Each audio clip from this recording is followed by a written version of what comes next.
What's going on, y'all? Polo Sports Talking Entertainment here again with another one. Hit the like button, sub to the channel if you're not a member, and also hit the notifications so that you're able to get all of my content, all of my video. What's up with y'all?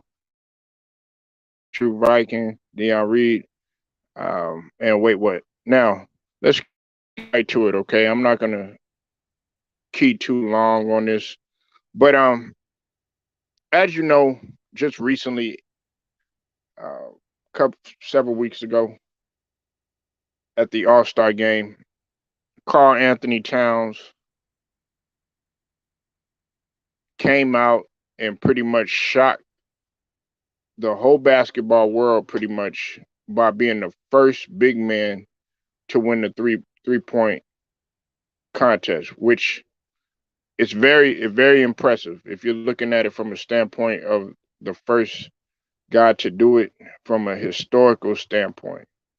Um, and he's confident, which you're supposed to be. You're supposed to be confident. You're supposed in the game of basketball, football, baseball, boxing, or what have you, any type of sport, you're supposed to think, and not only think, you're supposed to know that you're the best, and have that confidence.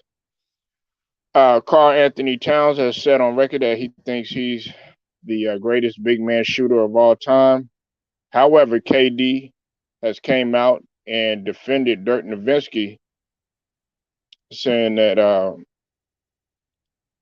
you need to put some more respect on Dirk Nowitzki's name. Okay. Uh, he said that Dirk Nowitzki is the best shooting big man of all time. Now, depending on how you look at it, okay, I don't really look at Dirk as a prototypical big, for the simple fact that you know,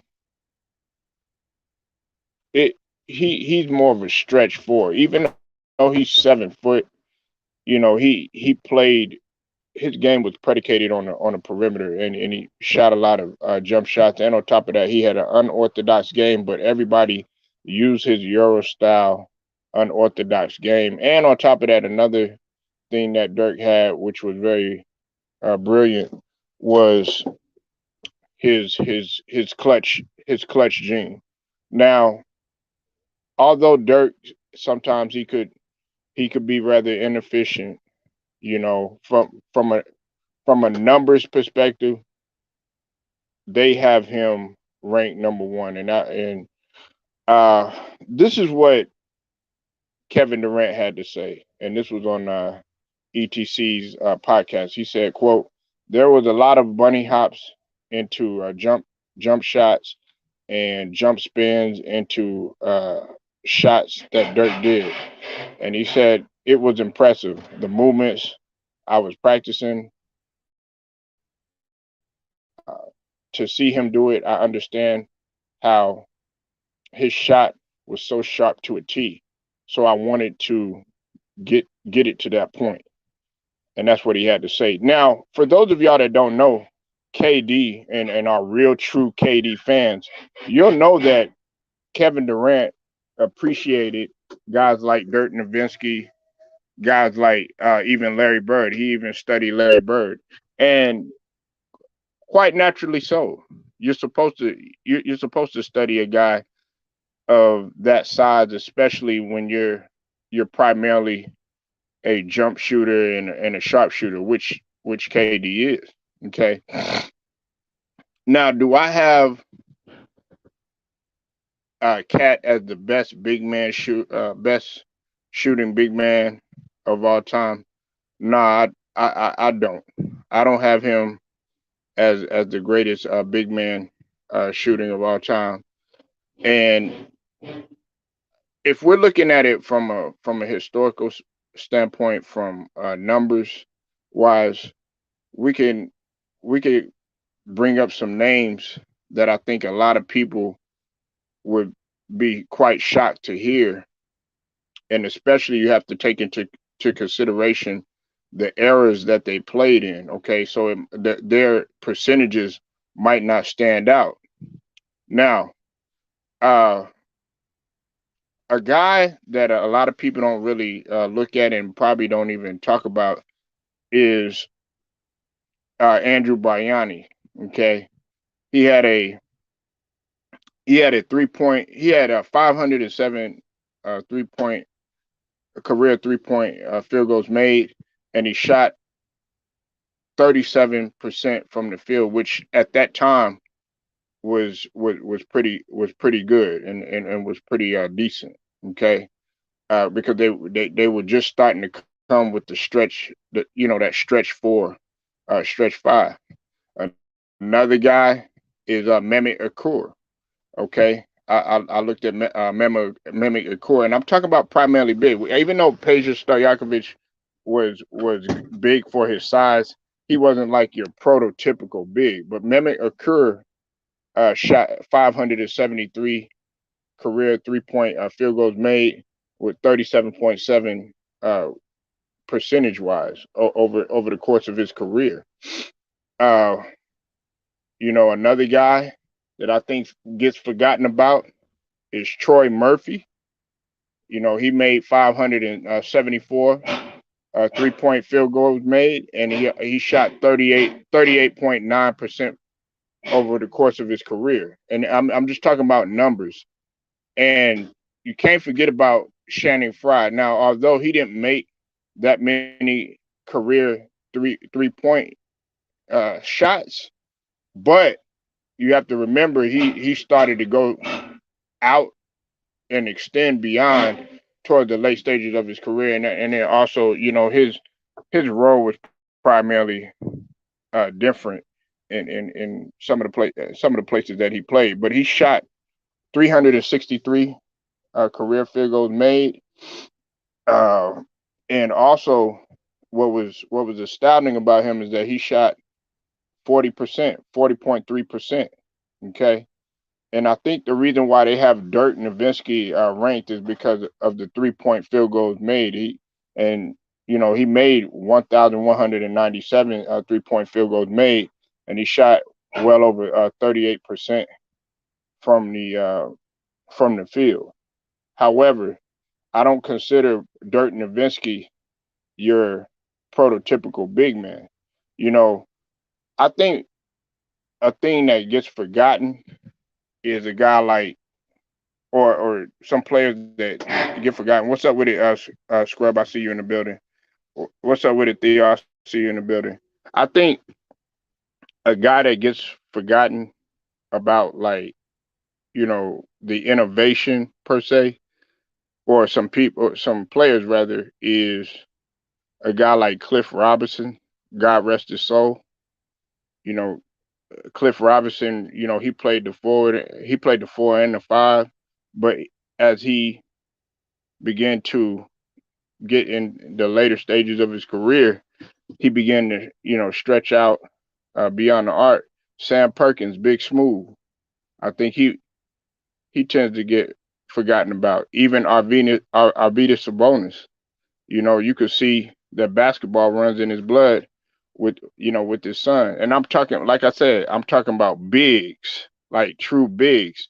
Even though Dirk was 7 foot, I can't consider him a big.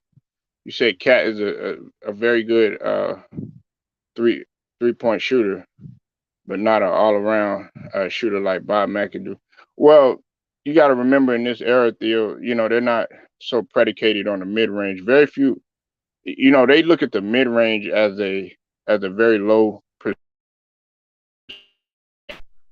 but it's not a low percentage shot. If you look at if you're willing to master the mid range, it can actually be a decent shot, and it's worked out for a lot of guys, including Kevin Durant, because if you look at and I'm not I'm throwing Kyrie Irving in there for a reason. The reason why I'm throwing Kyrie Irving in here in this instance is because when they first got to Brooklyn, they they shot 50%. Both of them shot 50% from the mid range as well as 50% from three pointers.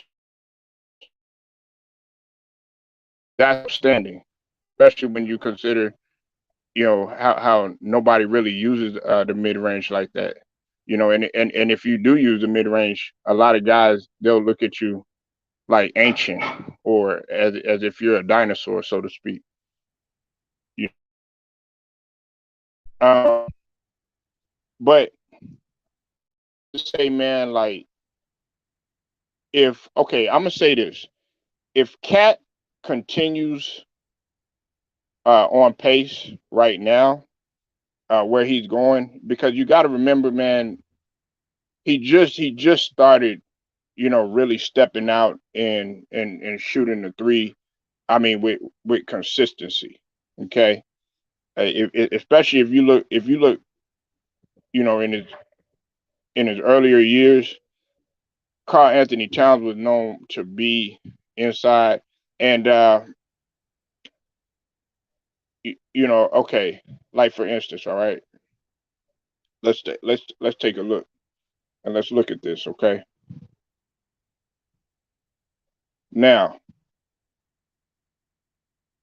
if you go and you go look earlier on in his career, he didn't really he didn't really attempt as much uh, 3 pointers. Okay, I think he only had like maybe one to three attempts.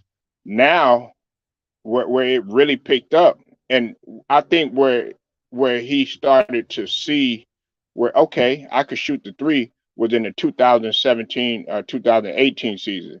Now, when he came in, he was shooting a decent percentage, but he didn't attempt that many 3 point shots. He only shot like 1.1 attempts, and he had made I think like point four. So he was at 34%. Then he picked it up the very next year in 2016, 2017. He shot 36.7%, but he picked it up a little bit in terms of his attempts. He was at 3.4 attempts. Then in 2017, 2018, and he played all 82 games those 3 seasons. Okay, he picked it up somewhat. Was at 3.5 attempts and 1.5 percentage. 1.5 makes, and he was at 42%. And I think that's when he really started to feel himself, and that's when he went up. He made a even a bigger jump to 4.6 attempts, 1.8 makes or whatnot, and he was at 40%. And then he made a big jump just this past season. And you got to think he had the only time he shot under 30, I mean under 40%. And we also got to take into account too, y'all, that in the 2019 season he only played 35 games. So I don't really I like to base it more on the amount of games that you played. And then in the 2021 season, he was shooting he was shooting 6.3 attempts per game, and he shot 38.7. And this season he's at 30. I'm sorry about that. He's at 40.7, and he's averaging about five attempts on two makes, and he's at about a 40.7%. So if he continues at that um, hold on one second, sorry. If he continues at that pace, he could probably have an argument, especially numbers wise. Yeah, Brooke Lopez, but see, Brooke Lopez, he just started. Terry Mills. Now I'll give you even a better one, but a lot of people don't look at this. Charlie Villanueva, you know. But yeah, Brooke Lopez. Um, and I know this is gonna shock some people. What's up with it, Jelly Bean? A lot of people don't probably know, but DC was a good shooter. Derek Coleman, but we're talking about true bigs though. I don't consider I don't consider Kevin Love. He's like yeah, he's a power forward, but we're talking about, centers. Somebody that plays the center position all the time. We have Kevin Love play the center, yeah. But Kevin Love, man, yeah, he transitioned his game. He had to transition his game too because of, what the situation was when he was playing with LeBron. But yeah, there's an argument there for Kevin Love, and I know they mentioned Kevin Love being, 6'10" and everything. He's not that. Kevin Love ain't no 6'10", man.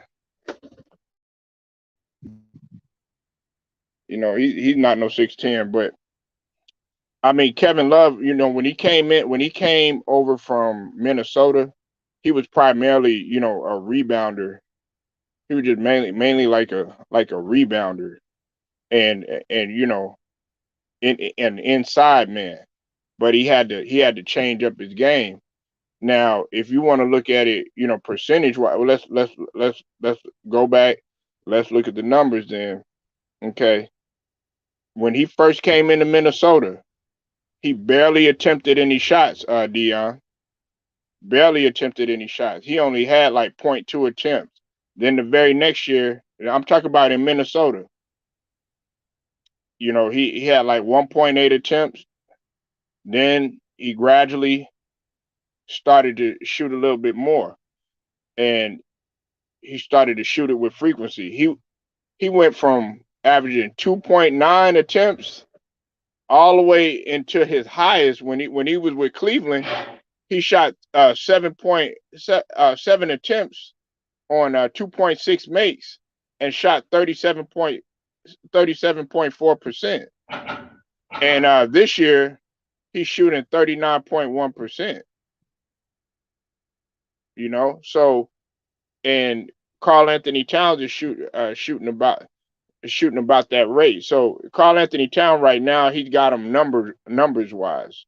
But I guess when you look at it from a standpoint of how long he's been doing it, Kevin Love, you do got to give it to him. Now, when he was in Minnesota, I think that one year he only shot like 21.7%. He only played 18 games. So I don't look at it like when I see these numbers, some people will use these numbers and they'll be like, "Oh my God, he shot like 40%." Yeah, Vucevic gets forgotten about. Vucevic and Valanciunas. Valanciunas is a great shooter. Um, you know, Joel Embiid, yeah, Joel Embiid is efficient. Last night he shot 11 of 19, which was very impressive. But still, we know who the real guy was. It was Maxi. But anyway, that's a whole nother story. I talked about that earlier. But Joel Embiid doesn't shoot it like with consistency as some of the other guys that I mentioned. You got to think about it. Carl Anthony Towns is averaging like 6, 7 attempts. Boogie Cousins, I mean, yeah, another guy. Speaking of Boogie Cousins, another guy that I don't think gets talked about either is Rasheed Wallace. I think Rasheed Wallace doesn't get talked about either because later on in Rasheed Wallace's career, he started to shoot it a lot more. He was more of the cleanup, rugged type. Could create his own shot, but also Rasheed Wallace had a dope mid range too as well to turn around. Anthony Davis, well, Anthony Davis, man, he wasn't shooting that much from 3 point. Not at the rate that Carl Anthony at the rate he is, and of course, Anthony more, and he got to be able to play more. But when they were first coming in, they weren't really shooting. They weren't really shooting the three like that. They just started to develop it. And I'm talking about some of these guys that I mentioned, like the European. Yeah, Memphis 10. Salute to you, man. Memphis 10, man. I wanted Memphis to win too, man. And I'm gonna do a bracket prediction. I know the games are getting ready to start in a couple of hours and everything. But I'm gonna do my predictions on who I think is gonna get to the Elite Eight. You know, because they got some good ones coming up today. I think we're gonna go ahead and we're gonna smash Texas Tech. Sean Kemp had a good mid. Yeah, he had a pretty decent mid range. He did, and yeah, they played well. I felt like the refs want they cheated them. I mean, come on, man. Chet Holmgren was playing awful, and what's his name? I always forget that dude's name. Dude with the mustache, man. I forget his name. But anyways, man, yeah, man, them guys, man, they were getting ran, especially in the first half, man. Memphis was up like 10.